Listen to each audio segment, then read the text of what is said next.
Hi friends, good morning. Happy Monday to you. Thanks for starting off a new week with us. I'm Tim Pham. And I'm Channing Curtis. Now, as we start off this new work week, let's send it over to meteorologist Thomas Patrick for a look at the forecast. Because Thomas, we're going to be talking about Bloomsday and training a little bit later. Is it a good day to get out and train a bit? Yeah, today should be just fine out there. It is a little bit cooler, but that always works to my advantage to get outside and work up a sweat and have it be a little bit cooler. It doesn't feel like I'm overheating quite as quickly out there, but it is a bit cloudy as we hit the 7 o'clock hour. It's been sunrise. We're just about an hour past sunrise now. Temperatures, this is very typical for us, isn't it? Mid-30s to start the day, a little bit cooler this afternoon, just in the low 50s for highs instead of 60s over the weekend. So comparing to yesterday, it will be cooler overall because that rain yesterday was a cold front, and the storm system responsible for that is still producing more rain over western Washington, and that'll be the next batch that we're tracking late on for this evening, but the daytime hours are dry. Happening now, an urgent search to bring home two missing kids in Whitman County. One is 12 and the other is 7 years old. KREM 2 obtained new pictures overnight. Take a look. The two kids have not been seen since going to bed on Saturday night. The Whitman County Sheriff's Office says the family relocated to Palouse within the last 2 weeks and that the children have strong ties to family and friends in the Seattle area. Right now, authorities believe the two children may have ran away or were taken by relatives back to western Washington. The Whitman County Sheriff's Office says they are concerned about the kids' safety because their exact location is unknown. Anyone with information is asked to contact the Palouse PD or the Whitman County Sheriff's Office. Well, the future of the Cannon Street homeless shelter is on the Spokane City Council agenda for tonight. The council will be talking about using the space as a different type of shelter moving forward. So this morning, our Nicole Hernandez joins us from live outside of City Hall right now. Nicole, can you tell us more about what the City Council wants to change the space to? So Channing, right now the Cannon Street shelter is used as a drop-in shelter for people experiencing homelessness. But today here at City Hall, the Spokane City Council will be talking about changing that shelter instead from a drop-in shelter to a homeless respite facility. So what a respite facility is basically a place for anyone who is unhoused and dealing with medical conditions to go for shelter. So right now a lot of those people are either in hospitals or in the homeless encampment along I-90.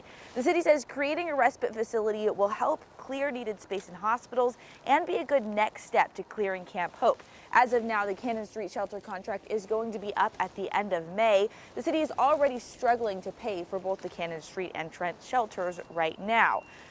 That's because the new Trent shelter contract is costing more than the original one. So the council is talking about switching the Cannon Street shelter to this respite facility, which could free up some funds to help pay for the Trent shelter. The city says Medicaid dollars could potentially help pay for this new respite care facility. And if City Council does vote to approve this change for the Cannon Street shelter, they say the new respite facility could open up as soon as June this year. In Spokane, Nicole Hernandez, KREM 2 News. Taking a look at some of today's other top stories, two people died in a crash near Ephrata. The Grant County Sheriff's Office says they are investigating this as a criminal incident. So here's what we know this morning. The crash happened Saturday morning at Sagebrush Flats Road and Johnson Road just outside of Ephrata. Officials say a driver in a Volkswagen Jetta ran a stop sign and was hit by a person driving a Chevrolet Silverado. Both vehicles rolled down an embankment. One of them hit a utility pole, knocking it and the power lines down. Deputies believe the 18-year-old driver of the Jetta may have been intoxicated at the time of the crash. The sheriff's office identified the passengers who died as a 23-year-old Spokane man and an 18-year-old Ephrata woman. Both of their families have been notified. The crash is still under investigation, as the sheriff's office says 4 other people also had to be taken to nearby hospitals.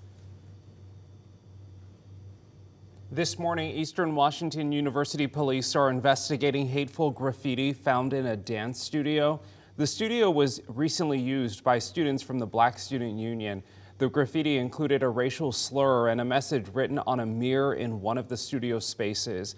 EWU released a statement condemning the graffiti, saying in part, quote, "This week is a reminder to us all. We celebrate diversity and work daily toward creating a welcoming, inclusive environment for all students, faculty, and staff to succeed and thrive. Hate is not welcome here."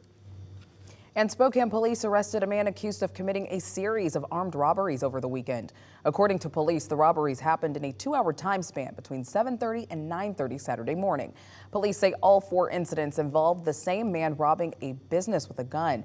The Starbucks on Division was just one of those 4 businesses that was reportedly robbed at gunpoint. This is the second time in 6 months this Starbucks has been robbed. Like, you don't ever expect for it to happen where you are, you know? You don't ever expect for it to happen to you. Spokane police later found the man's car in the West Central neighborhood. They took the man into custody about an hour and a half after the last robbery. Police have not released that man's identity as they are now investigating if he committed any other criminal acts. It is 7:06. Let's take a look at your morning rush. More news in less time. Right now, police in Coeur d'Alene are looking for the person who shot up a gun club training center.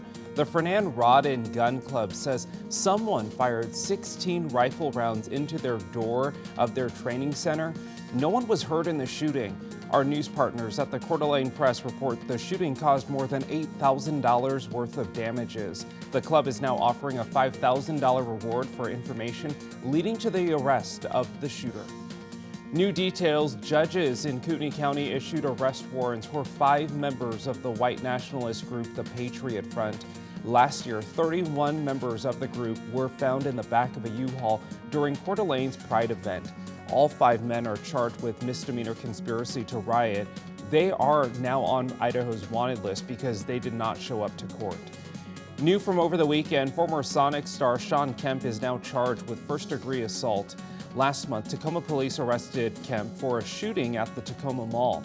They released him the next day pending further investigation. Prosecutors say surveillance video clearly shows Kemp taking a gun out of a backpack as soon as he arrived at the mall. His arraignment is scheduled for May 4th in Pierce County. That's a look at your morning rush. And weather-wise today, it's going to be dry during the daytime hours. The rain doesn't arrive until very late for this evening. So your hour-by-hour forecast doesn't look too bad, but it is cooler than what it was from this previous weekend. Highs just in the low 50s for today. So as we look at the storm systems that are approaching, well, yesterday we had that cold front and that rainfall. And now there's another batch that's approaching western Washington right now. Bit of clearing in between those 2 waves. So that's why it'll be dry during the day. And then the rain should arrive at around 10 o'clock for tonight. And if it gets cold enough, that rain might switch over to snow, very wet and slushy snow at the worst for some areas. A tax reminder this morning that you have just one more day to file your taxes. The final day to file was extended this year. That's because Emancipation Day happened Saturday. And since it was a weekend, that holiday is being observed today. Now, if you can't make tomorrow's deadline, make sure that you go online to file an extension right away. And get this, there's even a free way to file your taxes. It's called IRS Free File. So here's how it works. Just go to irs.gov and search for Free File. That will recommend a variety of tax preparation websites that you can use to file your return for free. Now, it's generally for people who make $73,000 a year or less, but each site has different requirements. According to the National Taxpayer Advocate, about 70% of taxpayers are eligible for this free service, but just 2% used it last year.